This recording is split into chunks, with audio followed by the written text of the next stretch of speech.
A santa palavra do Senhor, o livro do profeta Miqueias.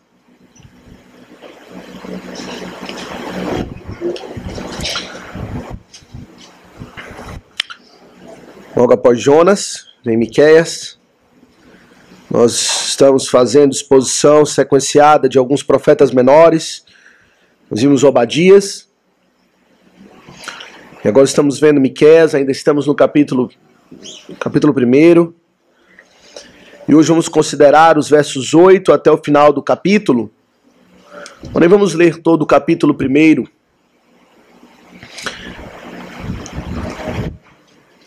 É um texto cuja leitura ela não é muito fácil, pois é uma linguagem profética, por vezes não tão natural, não tão fácil para os nossos ouvidos, então isso demanda de nós a máxima atenção para compreender a leitura, e é claro que à medida da exposição, se assim o Senhor nos aprouver, vamos compreendendo mais e mais. Porém, vamos nos concentrar de forma um pouco mais dedicada na leitura de todo esse capítulo. Miqueias, no capítulo 1, vamos acompanhar assim atentamente a leitura da palavra do Senhor. Diz assim: palavra do Senhor que em visão veio a Miqueias, morastita, nos dias de Jotão, Acás e Ezequias, reis de Judá, sobre Samaria e Jerusalém. Ouvi todos os povos, prestai atenção, ó terra, e tudo o que ela contém, e seja o Senhor Deus testemunha contra vós outros, o Senhor desde o seu santo templo, porque eis que o Senhor sai do seu lugar, e desce, e anda sobre os altos da terra, os montes debaixo dele se derretem, e os vales se fendem, são como a cera diante do fogo, como as águas que se precipitam num abismo. Tudo isto por causa da transgressão de Jacó, dos pecados da casa de Israel. Qual é a transgressão de Jacó? Não é Samaria? E quais os altos de Judá? Não é Jerusalém? Por isso farei de Samaria um montão de pedras do campo, numa terra de plantar vinhas. Farei rebolar as suas pedras para o vale e descobrirei os seus fundamentos. Todas as suas imagens de escultura serão despedaçadas, e todos os salários de sua impureza serão queimados, e de todos os seus ídolos eu farei uma ruína, porque do preço da prostituição os ajuntou, e a este preço o volverão. Por isso lamento e uivo, ando despojado e nu, faço lamentações como de chacais, e pranto como de avestruzes, porque as suas feridas são incuráveis. O mal chegou até Judá, estendeu-se até a porta do meu povo, até Jerusalém. Não anuncieis em Gate, nem choreis. Revolvei-vos no pó em Bet-Leafra. Passa, ó moradora de Zafir, em vergonhosa nudez. A moradora de Zaanã não pode sair. O pranto de Bet-Ezel tira de vós o vosso refúgio. Pois a moradora de Marote suspira pelo bem, porque desceu do Senhor o mal até a porta de Jerusalém.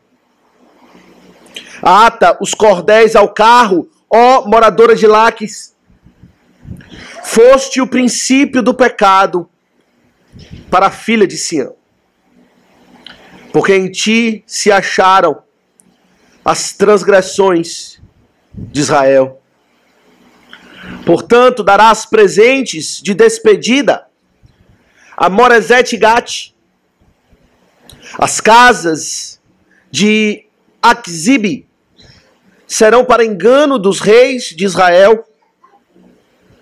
Enviar-te-ei ainda quem tomará posse de ti, ó moradora de Maressa. Chegará até Adulão a glória de Israel.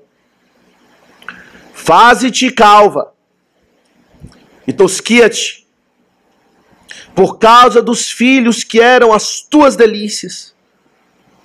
Alarga a tua calva como a águia, porque de ti serão levados para o cativeiro. Amém. Até aqui, meus irmãos, a leitura da palavra do Senhor. Vamos mais uma vez orar, suplicando a Deus seu auxílio, sua graça, compreensão da sua palavra. Santo Deus, eterno Pai, estamos diante da tua palavra, pregada, profetizada, anunciada com toda intrepidez, por meio do teu servo Miqueias, há centenas, muitos séculos atrás, centenas de anos atrás. Porém, a tua palavra ela ecoa ainda hoje. Ela é útil para o ensino, para a repreensão, para a correção e para a educação na justiça. E que o impacto, ó Deus, dessa palavra, ela chegue nos nossos peitos hoje. Possamos, ó Deus, ser tocados, quebrantados pela palavra do Senhor. Passarão os céus e a terra, mas a tua palavra jamais passará. Abençoa-nos, ó Deus, na compreensão desse texto. É um texto difícil na sua interpretação, linguagem profética por vezes um pouco enigmática para nós, mas que possamos, ó Deus, nos dobrar diante dela, compreendê-la e considerar os seus detalhes. E assim, ó Deus, a tua palavra se descortine para a nossa mente, mas também para o nosso coração. Livra-nos, ó Deus, de sermos insensíveis diante da tua palavra, diante da tua mensagem clara, por vezes de juízo, por vezes de misericórdia. Mas que diante daquilo que o Senhor fala, possamos nos mover e responder do modo como o Senhor requer. Fica conosco, ó Deus. Assim oramos, em nome de Jesus. Amém. Congregação do Senhor Jesus Cristo, nós vimos que a mensagem, na última ocasião onde pregamos o início dessa profecia de Miqueias, vimos que a mensagem do profeta era uma mensagem muito contundente com respeito aos pecados do próprio povo de Deus. Nós vimos em Obadias uma mensagem diferente, sim, uma mensagem contundente e forte, mas Obadias profetizou contra os inimigos do povo de Deus. Ele falou claramente contra Edom, uma nação irmã de Israel, porém que desprezava o povo de Deus, riu-se da desventura do povo de Deus, e assim o Senhor vem contra ela com uma mensagem de juízo muito forte. Miqueias, por outro lado, ele prega, ele profetiza de forma muito forte e veemente, porém agora contra os pecados do próprio povo de Deus. A primeira parte, do verso 1 até o verso 7, o profeta ele fala com toda a solenidade e com toda a seriedade a respeito da mensagem do Senhor, do quão o Senhor estava decepcionado contra o seu próprio povo. Ele convoca no verso 2 toda a terra a prestar atenção à sua mensagem. Não era uma mensagem casual, não era uma mensagem opcional, mas é uma mensagem que toda a terra deve parar, prestar atenção, dar ouvidos. É a mensagem do Senhor. Ele anuncia que estava entrando em uma disputa legal contra o seu próprio povo. Ele não chama o seu povo para ter uma conversa casual na praça, dar um conselho de amigo. Não, mas o Senhor chama o seu próprio povo ao tribunal. Ele convoca testemunhas. Ele mesmo assume a posição, o Senhor, de acusador, mas também de juiz.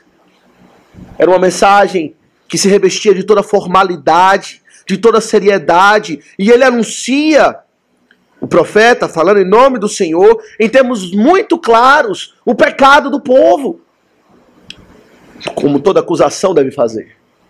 Ele não apenas fala que está triste com o povo, ou decepcionado, porém ele dá nomes aos bois, por assim dizer.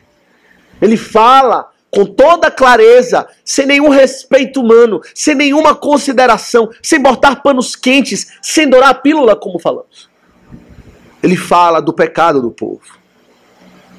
A seriedade da mensagem que Miqueias está trazendo para o povo é aqui enfatizada quando ele fala de uma forma muito dramática a respeito da aproximação de Deus diante do seu povo. No versos 3 e 4, no primeiro capítulo, ele fala que ele viu, com sua visão profética, é claro, o Senhor saindo do seu lugar. Não é uma mensagem apenas que o Senhor manda através de um mensageiro, como se fosse uma mensagem que ele pudesse delegar a alguém para transmitir, mas ele ilustra a sua mensagem como Deus mesmo vindo pessoalmente para entregar essa mensagem. Deus se levanta do seu lugar, ele fala, ele desce e ele anda sobre os altos da terra, e tal é a sua ira, tal é o seu descontentamento. Ele anuncia que os montes se derretem diante da presença do Senhor, diante da sua santa indignação. Os próprios montes, que representam estabilidade, representam firmeza, se derretem diante do Senhor. De modo, meus irmãos, que o que vemos aqui é uma mensagem que de fato todos devem parar e prestar atenção e ponderar com toda a seriedade. Não é uma mensagem que podemos nos dar o luxo de postergar as ponderações a respeito daquilo que o Senhor vai fazer. Muitas vezes ouvimos conselhos de pessoas e falamos, vamos considerar isso no momento mais oportuno. Mas é uma mensagem urgente. E é uma mensagem que deve impactar a todo aquele que ouve essa mensagem.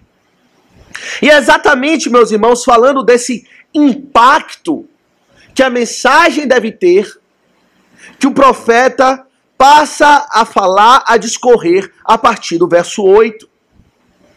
Do verso 8 até o final do capítulo, o Senhor, por meio do seu profeta, ele fala a respeito de como esta mensagem afeta e deve afetar a todo aquele que a escuta.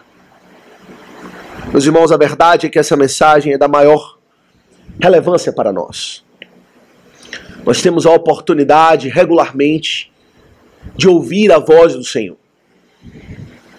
de ouvir Deus falando conosco, por meio da sua palavra, sendo explicada, sendo aplicada, sendo exposta.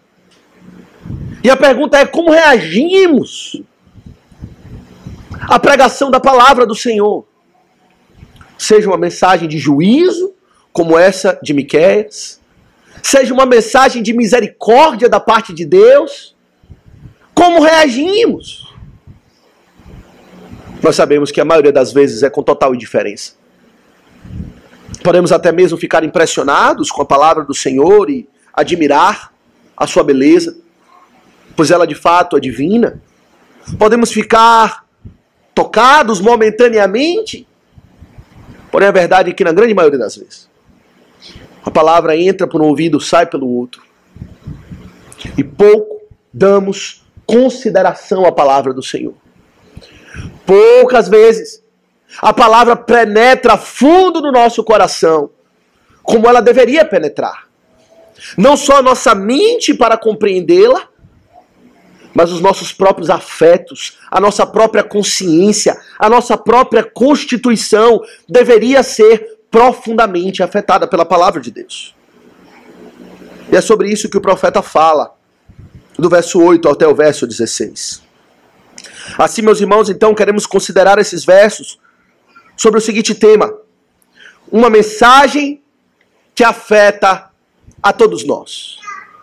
Uma mensagem que afeta a todos nós.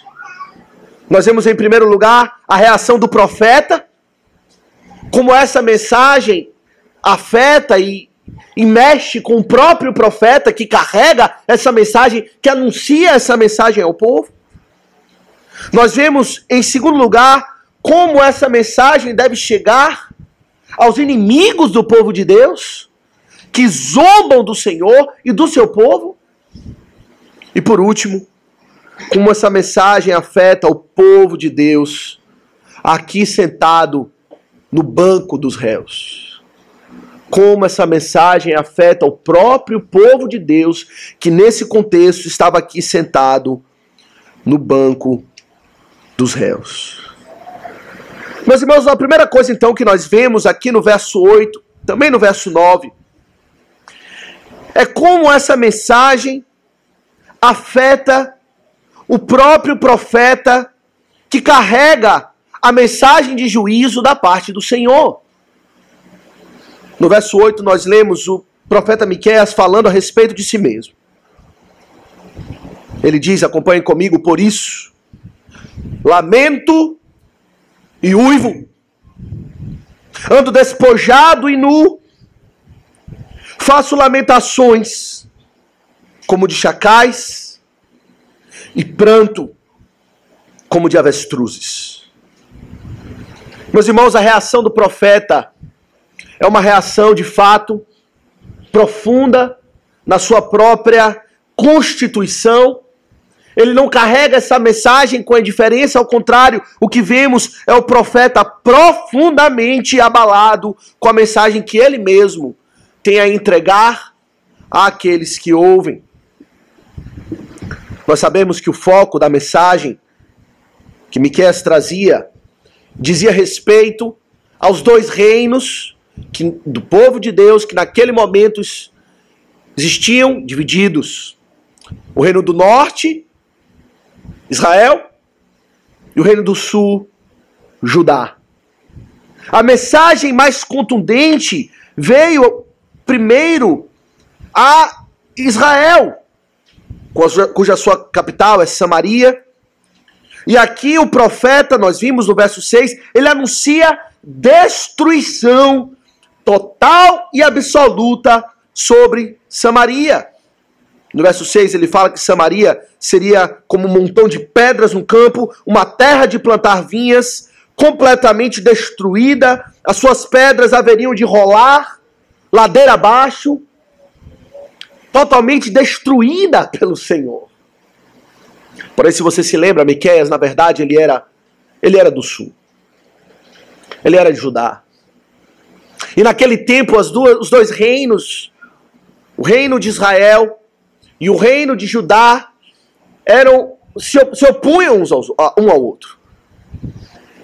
Infelizmente, chegaram a tal ponto a se tornarem nações inimigas. O reino do norte fez associação vil com a Síria. Se macumunou com Senaqueribe, aquele homem vil, inimigo do povo de Deus, rei da nação mais potente daquele tempo, para batalhar contra Judá. E Miqueias era de Judá. E talvez, meus irmãos, ao ouvir a profecia vinda contra Samaria, inimiga de Judá, Israel, que naquele momento estava se relacionando com nações ímpias e que desejava destruí-los, talvez ele se animasse. mostrasse até um pouco de alegria, pois era a nação inimiga que haveria de ser destruída. No mínimo, uma certa indiferença, uma frieza. Ele cumpriria o seu papel de profeta, e por respeito à mensagem, ele não expressasse nenhum tipo de lamento. Afinal de contas, era Samaria que estava sendo destruída, e não Judá, o seu povo, como mais para frente ele fala. Porém, não é isso que vemos, meus irmãos. O que Miqueias apresenta não é uma mensagem fria, nem alegria na destruição de Samaria e Israel, mas ele apresenta uma profunda lamentação. Ele diz: lamento e uivo,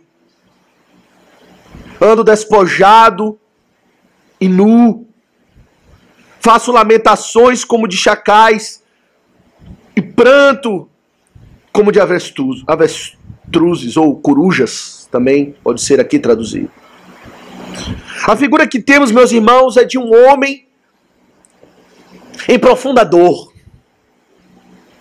Talvez imagine a cena de uma pessoa que acabou de perder de forma trágica e súbita um ente querido, talvez num acidente.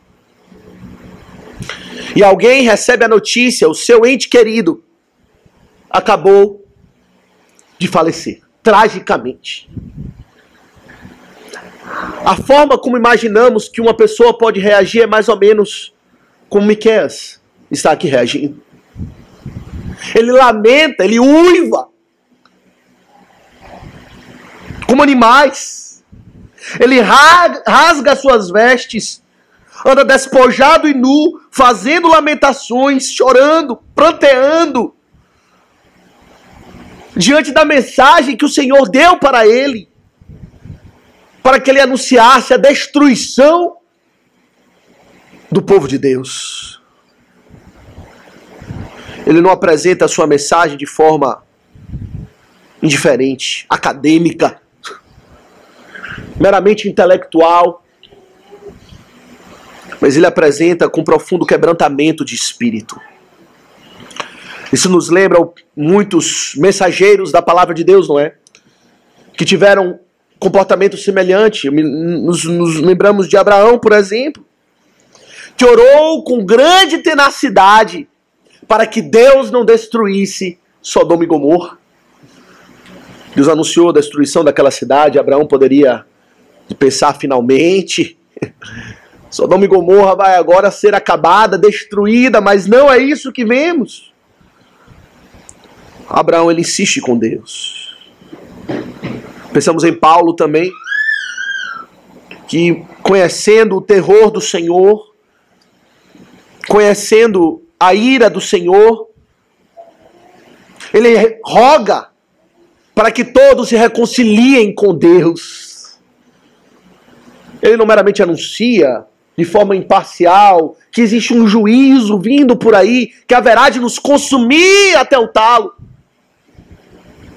como se fosse uma coisa fria, uma coisa a ser estudada e analisada. Mas ele se entrega e se derrama diante daquela mensagem. Em Filipenses 3,18, o apóstolo Paulo, ele fala a respeito de inimigos da cruz. Ele diz o seguinte: que muitos andam entre nós, Paulo falando, escrevendo aos Filipenses, muitos andam entre nós, dos quais repetidas vezes eu vos dizia, e agora vos digo até chorando, que são inimigos da cruz de Cristo. Quando ele considera os inimigos da cruz, quando ele considera aqueles que rejeitam a Cristo, o seu evangelho, ele o faz com lágrimas. Não com nenhum prazer sádico, ou antipatia, ou raiva, mas com profundo lamento. Isso nos lembra muito mais do que todos esses o nosso Senhor Jesus, não é? Que de fato por vezes anunciou juízo, porém ele o fez sempre abalado com a sua própria mensagem. É dito em Lucas 19, no verso 41, que quando o Senhor ia chegando em Jerusalém, Ele vendo a cidade, ele chorou. E dizia: ah, se conheceras por ti mesmo ainda hoje o que é devido à paz. Mas isso está agora oculto aos teus olhos. Pois sobre ti virão dias em que os teus inimigos te cercarão de trincheiras. E por todos os lados te apertarão cerco. E te arrasarão e aos teus filhos dentro de ti. Não deixarão em ti pedra sobre pedra, porque não reconheceste a oportunidade da tua visitação. É como Miqueias, não é? Que vendo o anúncio da destruição do povo de Deus, ele o faz com grande lamento.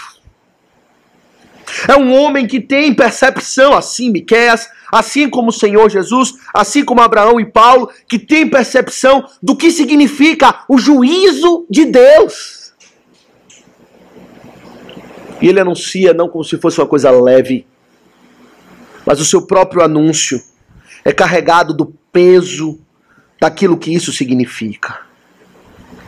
E por isso ele lamenta, e por isso ele uiva, e anda despojado e nu. Não é um homem que está sorrindo diante do anúncio da miséria, mas é um homem profundamente afetado pela mensagem de juízo. É óbvio que a mensagem de juízo não o afeta meramente por causa da destruição de Samaria, mas o verso 9 nos indica que ele chorava porque a destruição chegou até mesmo a Judá, o seu povo. Veja comigo no verso 9. Ele diz: porque as suas feridas, as feridas de Samaria, são incuráveis, e o mal chegou até Judá. Estendeu-se até a porta do meu povo, até Jerusalém. Meus irmãos, o profeta sabia que o mal estava chegando. Ele sabia que esse mal era representado pelo exército da Assíria, liderado pelo sanguinário e violento Senaqueribe, pois o Senhor já tinha revelado para ele. E ele poderia ver isso com os seus olhos proféticos, e ele via que passou por Samaria, devastou tudo, mas que Senaqueribe não iria parar quando chegasse na fronteira entre Israel e Judá. Que ele continuaria descendo, que ele continuaria se aproximando, que a ferida era incurável, que não tinha como tratar ou impedir que o mal chegasse. E ele fala: o mal chegou até Judá, e estendeu-se à porta do meu povo até Jerusalém. E era esse o seu grande sofrimento. Ele se afetava ao ver o mal prosperar, o pecado prosperar, o juízo de Deus se aproximar, e ele não era indiferente. Ele sabia, por ser um homem consagrado a Deus, que isso diz respeito à idolatria. Ele não estava chorando pelos pecados dele mesmo, mas ele chorava pelas consequências do pecado do seu povo. É assim que nós nos portamos quando ouvimos a mensagem de juízo da parte de Deus sobre o seu próprio povo. Ou será que somos indiferentes? Ou até mesmo sentimos um certo prazer quando ouvimos a mensagem de juízo da parte de Deus contra aqueles que se dizem povo de Deus, mas que estão em pecado? Por vezes ouvimos a mensagem de juízo da parte de Deus e nos alegramos: ó, fulano está aqui, ele está ouvindo. Bem feito. É isso mesmo que ele tinha que ouvir. E sentimos quase que um prazer sádico, não tristeza pelo pecado do irmão, não tristeza pela condição da igreja atual, mas anunciamos, ouvimos a mensagem de Deus de juízo com muita indiferença. Mas o profeta, ele dá o seu próprio exemplo. Ele fala daquilo que passou no seu coração. Que a mensagem que ele tinha que proclamar pesava-lhe muito. E o quebrantava profundamente. E tal era o seu quebrantamento, meus irmãos, que ele queria, e ele alertou, que essa mensagem não chegasse aos ouvidos dos inimigos de Deus. Esse é o segundo ponto. Veja o que ele fala no verso 10. Ao falar do seu sofrimento, da sua reação à mensagem do Senhor, ele diz no início do verso 10, não o anuncieis em Gate. Interessante falar isso, não é? Pois há pouco o profeta disse, ouvi todas as nações, toda a terra, prestai ouvidos, prestai atenção. Logo no início, no verso 2, ouvi todos os povos, prestai atenção, ó terra e tudo o que ela contém. Porém aqui no verso 10 ele fala, por favor, Gate, não ouça essa mensagem. Gate, meus irmãos, era uma das 5 cidades importantes dos filisteus. Os filisteus, nós sabemos, dos grandes inimigos do povo de Deus. Conhecidos pela sua agressividade. Lembramos de Golias, não era o filisteu? O quanto ele desafiava e zombava do povo de Deus e sentia prazer na derrota do povo de Deus. Miqueias diz, eu não quero que os inimigos do povo de Deus ouçam. Eu não quero que eles fiquem sabendo do que está acontecendo no meio do povo de Deus e como o Senhor está nos julgando, para que eles não venham a ter uma reação de zombaria contra nós. Aqui são as palavras de Davi, não é? Davi mesmo, ele fala essas palavras quando ele ficou sabendo da morte de Saul e Jonatas. Em 2 Samuel, no capítulo 1, verso 20, Davi diz isso, não o noticieis em Gate, nem o publiqueis nas ruas de Asquelon, para que não se alegrem as filhas dos filisteus, nem saltem de contentamento as filhas dos incircuncisos. A mensagem de Davi é a mesma de Miqueias. Pois ele sabia que se chega aos ouvidos dos inimigos do povo de Deus, a nossa condição de derrota espiritual, a nossa condição de fraqueza, de idolatria e de que o nosso próprio Deus se voltou contra nós para nos destruir, que vergonha isso será! Eles vão se alegrar. Ah, certamente. Os inimigos do povo de Deus, meus irmãos, não são insensíveis à mensagem de juízo que vem contra nós. Não são. Se a notícia chegasse em Gate, pelas palavras de Davi, pelas palavras de Miqueias, você pode ter certeza que haveria festa no meio dos inimigos do povo de Deus. Pois eles estariam se alegrando com a derrota espiritual de Israel e de Judá.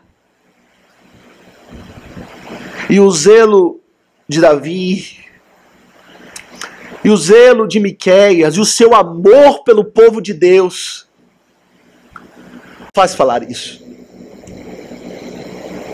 Eu não quero que eles saibam o que está acontecendo. O que acontece conosco aqui. Porque haverão de zombar e apontar o dedo e dizer bem feito. Ele diz, eu não quero que saibam. Por favor, não anuncies. Não proclame alto e bom som os nossos próprios pecados. Que derrota para nós. Saber que os inimigos do povo de Deus estão festejando e zombando de Deus. E zombando do povo de Deus. E das suas promessas. E não questionar o teu Deus onde está.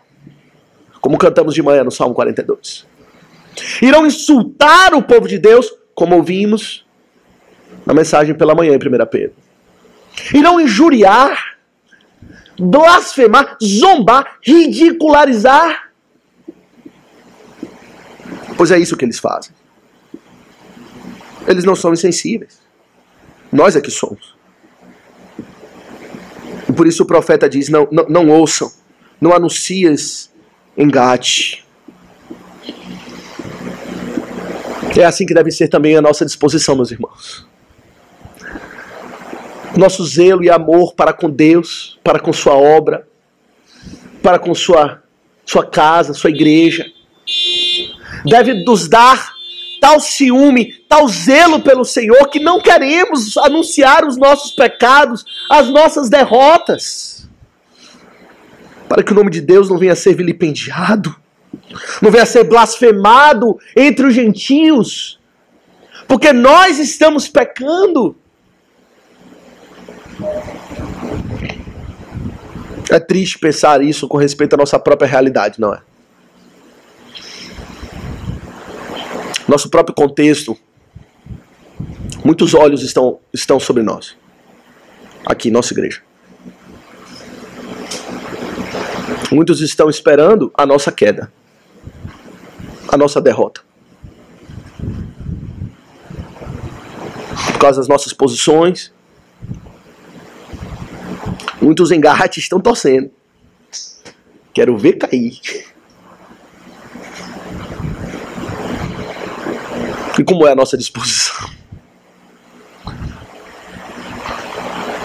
Não anuncieis engate. É triste considerar que o nosso pecado vai ter tal repercussão, vão ter consequências de zombaria para com Deus e para com seu povo e para com sua causa. O profeta diz, não anuncieis. E nós saímos por aí falando, anunciando a quem quiser ouvir todas as nossas dificuldades e faltas. Onde está o nosso zelo para com o Senhor e a sua causa? Mas, meus irmãos, o profeta ele gasta a maior parte do seu tempo, do verso 11 ao verso 16, falando da reação do próprio povo de Deus. Ele mostra a sua própria reação, profundamente em lamento e tristeza, uivando, despojado e nu. Ele fala da possibilidade de uma reação de zombaria, vinda de Gate, os filisteus, o inimigo do povo de Deus. Ele diz, eu não quero que eles fiquem sabendo do que está acontecendo, mesmo ele tendo dito que toda a terra deveria ouvir a sua profecia. Mas agora ele passa a falar da reação do próprio povo de Deus.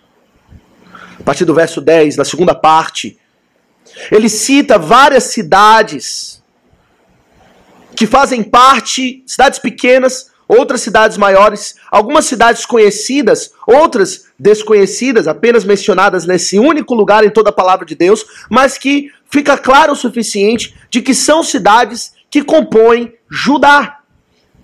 No centro está Jerusalém, no verso 12. Várias cidades que ele menciona, do verso 10 até o verso 12, são cidades que, tudo indica, estão ao norte de Jerusalém. O inimigo do povo de Deus destrói Samaria, destrói Israel e vai descendo pela fronteira do norte e visitando cada uma dessas cidades. Chega em Jerusalém e continua a descer, a partir do verso 13, pelas cidades do sul. E o que o profeta vê é um rastro de destruição que os inimigos da parte de Deus, os inimigos de Deus, aqui, capitaneado por Senaqueribe, o rei da Assíria, haveria de trazer sobre toda a terra de Judá. E ele anuncia, meus irmãos, a forma como ele vê essa destruição. Em primeiro lugar, antes de falarmos da reação do povo, observe que ele claramente reconhece que esta destruição é algo que vem da parte de Deus. Veja no verso 12. Ele fala, pois a moradora de Marote suspira pelo bem, porque desceu do Senhor o mal até a porta de Jerusalém. Meus irmãos, o profeta tem compreensão clara do que estava acontecendo. Ele sabia que era Senaqueribe descendo com toda a sua violência, os seus exércitos, a sua potência militar. Mas como homem de Deus, um profeta do Senhor, ele sabia que aquilo, na verdade, era o Senhor que estava por trás de tudo aquilo. Era o Senhor que estava fazendo descer aquele mal. À frente de Senaqueribe estava Jeová, conduzindo aquele exército, trazendo como instrumento seu de juízo para destruir o povo de Deus. Era tolice da parte dos habitantes de Jerusalém imaginar que, porque eles habitavam a cidade de Deus, Sião, onde o Senhor colocou o seu nome, que o Senhor não haveria de trazer juízo. É bem verdade, nós sabemos pela história, e aqui um parênteses, que eventualmente o Senhor poupou Jerusalém. Jerusalém apenas.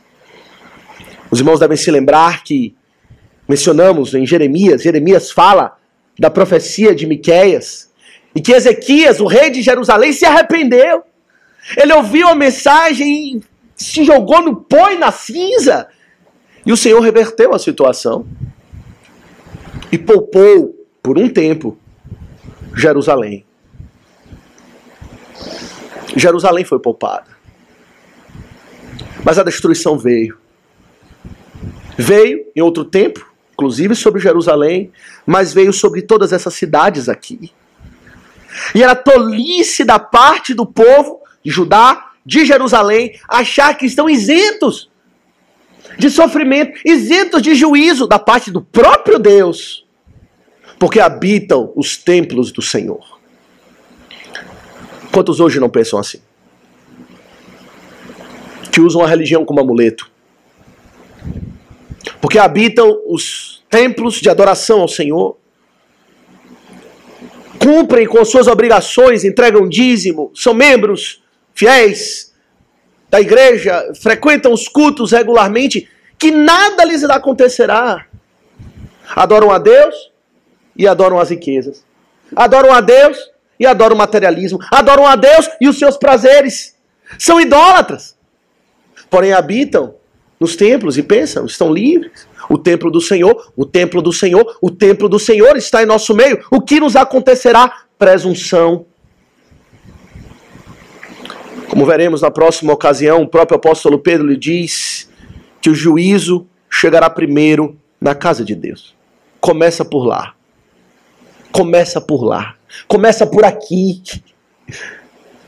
Não pense você que o fato de estar cumprindo com todos os ritos e com as cerimônias exteriores, enquanto o seu coração permanece, por assim dizer, incircunciso, não regenerado, não lavado pelo sangue do Senhor Jesus, que você de alguma maneira está isento e passará incólume do juízo do Senhor. Não passou. E o próprio profeta alerta ao povo disso. Alerta cada cidade.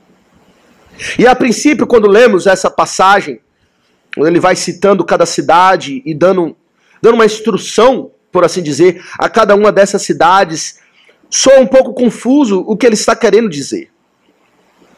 Mas na verdade aqui o profeta ele está fazendo um jogo de palavras. E é interessantíssimo observar de que maneira ele apresenta então como os habitantes de cada uma dessas cidades devem reagir. É um jogo de palavras que na tradução para o português se perde um pouco. É difícil trazer esse sentido para o português, mas que quando contemplamos o significado no original, fica evidente. Ele pega o nome de cada cidade e o significado do nome da cidade e ele dá um sentido de quebrantamento para os habitantes daquela cidade, fazendo um trocadilho com o próprio nome. E ele faz isso com todas as cidades.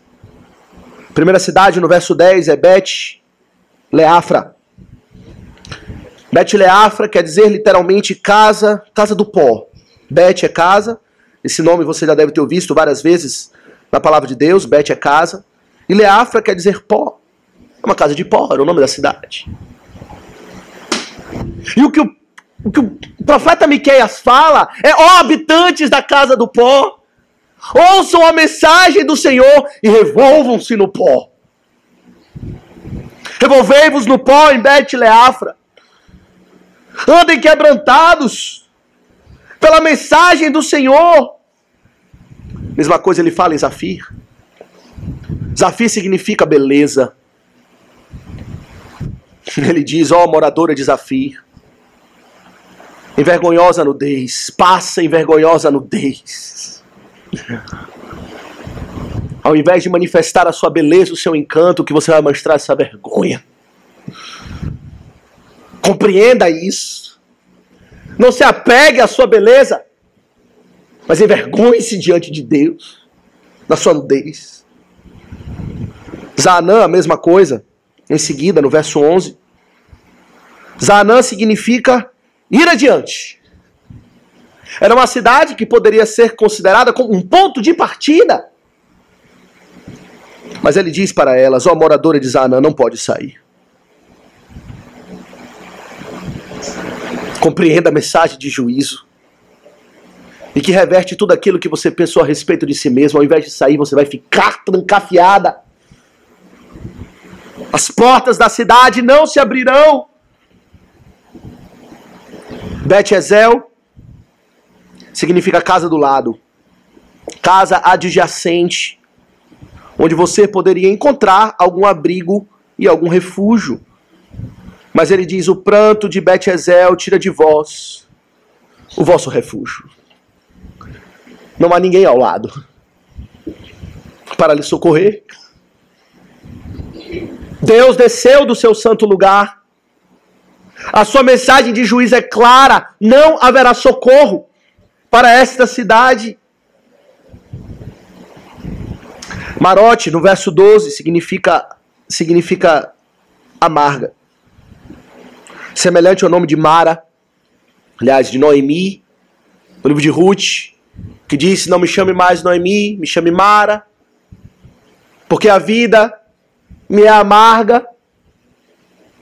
E o que Noemi, se chamando de Mara, fazia, ela suspirava pelo bem, pois sua vida era amarga. E ela desejava aquilo que era bom, pois não tinha. E é isso que ele fala para os moradores de Marote. Pois a moradora de Marote suspira pelo bem. Sua vida é tomada de amargura. E o será, pois o Senhor trará o seu forte juízo. E então ele chega em Jerusalém, meus irmãos, no verso 12, que chega até a porta. Porém, ele continua no verso 13, do sul. As cidades do sul também são saqueadas, também são fortemente atacadas e violentadas pelo inimigo do povo de Deus, capitaneado pelo próprio Deus. E ele fala de Laques. Laques é aqui, diferente das primeiras cidades mencionadas ao norte, as cidades do sul eram cidades mais conhecidas. Laques era uma importante cidade de Judá. Era uma cidade que tinha muros largos. E muito provavelmente era uma cidade que guardava os carros reais. Os cavalos. E toda a parte militar ligada a cavalos e a carros. E o que Miqueias fala para os moradores de Laques é: coloca onde está, aqui, ata os corcéis ao carro, ó moradores de Laques, e foge. Essa é a ideia. Tira os carros da garagem, os cavalos dos estábulos, e foge o mais rápido que você puder, pois Deus está vindo para lhe destruir. Talvez, historicamente, de todas essas cidades mencionadas, Laques é a mais interessante para nós. Pois no registro da história secular, nós encontramos o registro de Senaqueribe a respeito da destruição de Laques. É muito interessante, você pode pesquisar depois, está no Museu Britânico, na Inglaterra. um mural encontrado em Nínive, no templo de Senaqueribe, narrando a queda de Laques, a destruição. E o que se tem lá é uma figura de Senaqueribe, quase que como um semideus, sentado num trono, carregado por várias pessoas. E o povo de Laques sendo arrastado em carros, amarrados, levados, exilados, destruídos pelo inimigo, não deram ouvidos à voz de Miqueias. Não fugiram enquanto era tempo. E o Senhor os alcançou. Moresete Gate, mesma ideia. Moresete significa noivo ou noiva. E a mensagem que ele tem, portanto, é diferente. Ele diz no verso 14, portanto, darás presentes de despedida a Moresete Gate. O noivo e a noiva não receberão presentes de felicitações pelo casamento anunciado, mas presentes para ir embora, exilados para o cativeiro. Aquizibe significa enganoso. E ele diz, as casas de Aquizibe serão para engano dos reis de Israel. Os reis de Israel não encontrarão em Aquizibe nenhum amparo, nenhum refúgio. Ao contrário, ela se mostrará aquilo que ela diz que é um engano, que não pode socorrer. Maressa significa herdar. E ele diz muito claramente o contrário, enviar-te-ei ainda quem tomará posse de ti, ó moradora de Maressa. Você não vai herdar nada. Ao contrário, será saqueada. Será destruída, compreenda. Compreenda o que lhe acontecerá. E por último ele fala de Adulão. Adulão, meus irmãos, é outra cidade conhecida, e é interessante que Gate, a primeira mencionada, cidade do Filisteu, remete a Davi, que diz, não anuncieis em Gate a morte de Saul e Jonatas. E Adulão também remete a uma história de Davi. Davi, quando fugia de Saul, os irmãos devem se lembrar, por um tempo ele se abrigou em uma caverna em Adulão. E lá todos os miseráveis, é dito, os famintos, os pobres, se ajuntaram a Davi, e Davi formou meio que um reino na caverna. E o que ele diz novamente é que isso vai acontecer. No verso 15 ele diz, chegará até Adulão a glória de Israel. A glória de Israel diz respeito à liderança. Os reis, os poderosos de Israel, novamente se encontrarão em cavernas. Não mais habitando em palácios, não mais habitando no poder, reinando com majestade e força, mas fugitivos em cavernas, como em Adulão. E, meus irmãos, é essa a condição triste do povo de Deus. E o que Miqueias faz, meus irmãos, usando essa linguagem poética, usando esse jogo de palavras, é apontar para eles, compreenda a sua realidade. Acordem para o que acontecerá. Deus virá e haverá de destruí-los pelos seus pecados. Revolvam-se no pó, pranteiem comigo, sintam tristeza, andem em vergonhosa nudez, e compreendam e respondam a mensagem de juízo da parte de Deus. Ó moradores das cidades de Judá, aqui está o povo de Deus, aqui está o povo de Deus sentado no banco dos réus, ouvindo a sentença de Deus. Culpado. Culpado. E aqui o que lhe acontecerá? E como um psicopata que não sente nada, olha para o povo, olha para os olhos do próprio Deus. sentado no banco do juiz, e rir-se do juízo que virá. E muitas vezes não é assim conosco. O Senhor anuncia a sua palavra, Ele fala o que vai acontecer, Ele fala das consequências dos nossos pecados, da consequência da imoralidade, da consequência em uma vida idólatra, carnal, material, materialista, hedonista, ligada aos prazeres.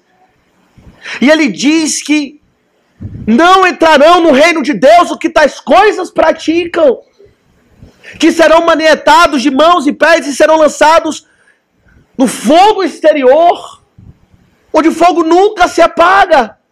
E nós cruzamos os nossos braços, dormimos, não respondemos à mensagem do Senhor. E Miqueias diz: acorda, compreende a sua realidade à luz da mensagem do Senhor. Não à luz de quem você acha quem você é, mas à luz daquilo que Deus diz que fará com respeito à sua própria vida, se você não der ouvidos a Ele. Como reagimos às coisas do Senhor?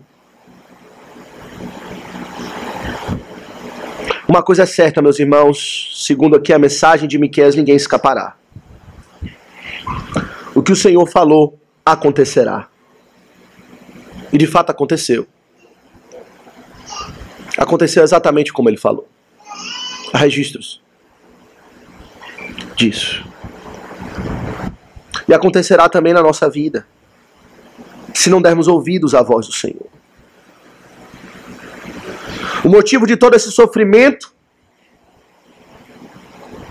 e de toda essa situação está aqui no verso 13. Esse é o ponto final.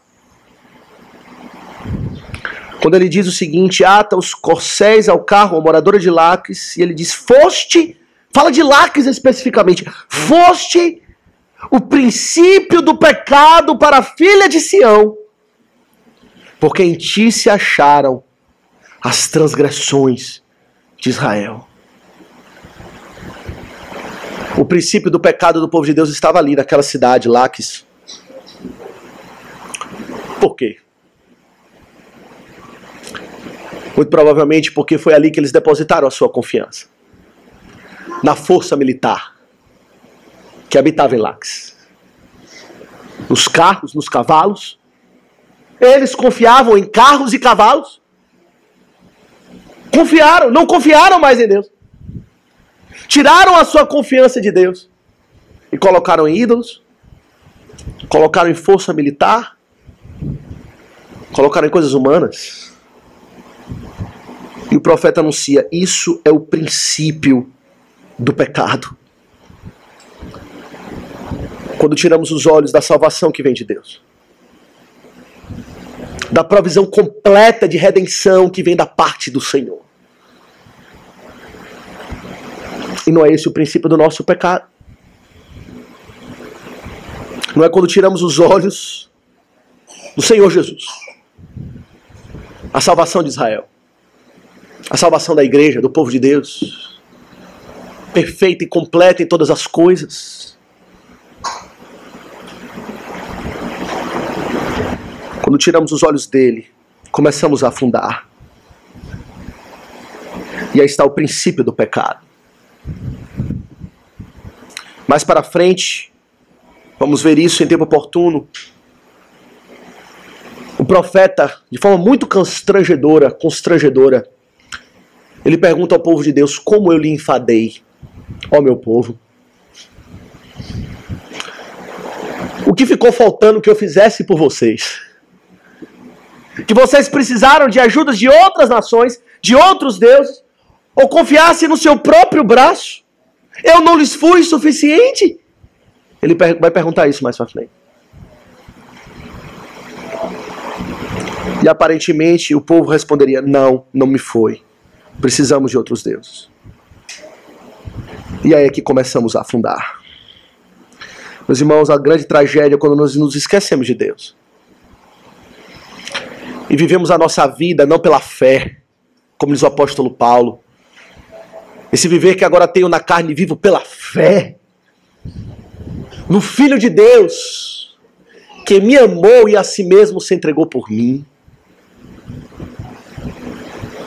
O princípio da derrota, o princípio do pecado, é quando vivemos não pela fé, mas pela carne. De forma natural. Seguindo no rumo da multidão. E aí o coração começa a endurecer. Até mesmo para a mensagem de juízo da parte de Deus. Que nos alerta para ouvi-lo e nos arrepender.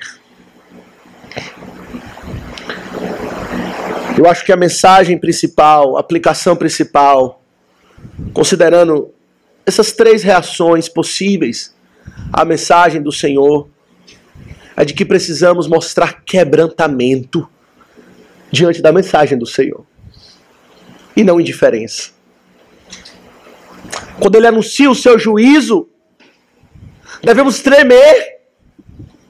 Quando Ele anuncia suas promessas, devemos correr para abraçá-las. Promessas de perdão. Mas indiferença, não! Como podemos ser tão indiferentes à mensagem do Senhor? Quando não ligamos, ou não nos afetamos a uma mensagem que diz respeito a todos nós, estamos dizendo implicitamente: Deus é mentiroso. Nada disso acontecerá, eu não ligo, eu não me importo. Mas no final veremos se a verdade está com Deus ou está conosco mesmos. Deus mostrou a sua verdade nas profecias de Miqueias.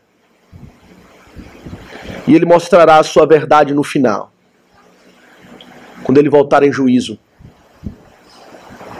para julgar toda a terra, naquele grande dia. A esperança para nós é que, quanto à vida, há esperança. E que hoje, se dermos ouvidos à voz do Senhor,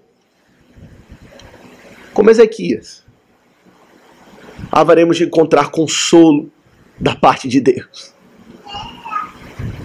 Mais para frente, Miqueias vai falar isso, com todas as letras, de forma ainda mais profunda e com grandes lágrimas, eu tenho certeza, que Deus tem prazer na misericórdia para com aqueles que se arrependem dos seus próprios pecados. Que o Senhor nos livre da indiferença para com Ele e nos abençoe. Amém.